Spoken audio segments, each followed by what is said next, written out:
So often I get asked this question about what can we do inside of our schools to make our schools more welcoming, to make our schools feel like a sense of belonging. And so many schools ask me, Jahmad, what should we be removing in order to make this a welcoming space?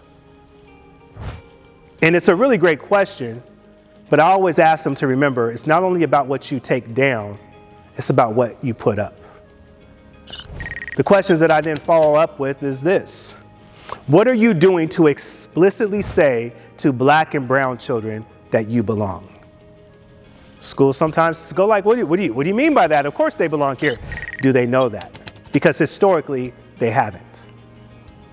Historically, when you walk into buildings, the only pictures of black and brown people that you see are LeBron James with a milk mustache. But as you walk through, not only on the walls are you seeing all types of representation of white folks, but as you walk into the classrooms, normally the adult standing at the front of the classroom also represents that. So white children are seeing from the very moment that they pull up that they belong here, because there's people who look like them who are welcoming them into the space.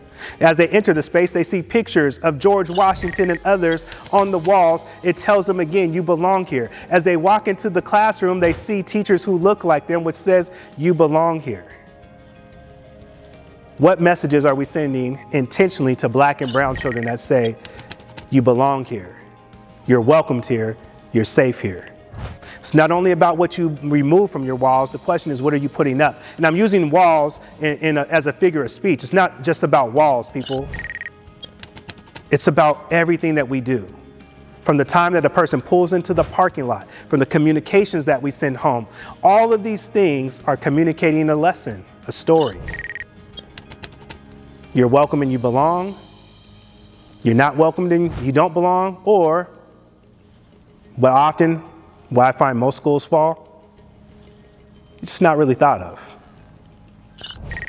We're happy to have you here, but we haven't intentionally put in the thought and the intentionality in the action to actually say, you're welcomed here, you belong here, and here's how we demonstrate that every day.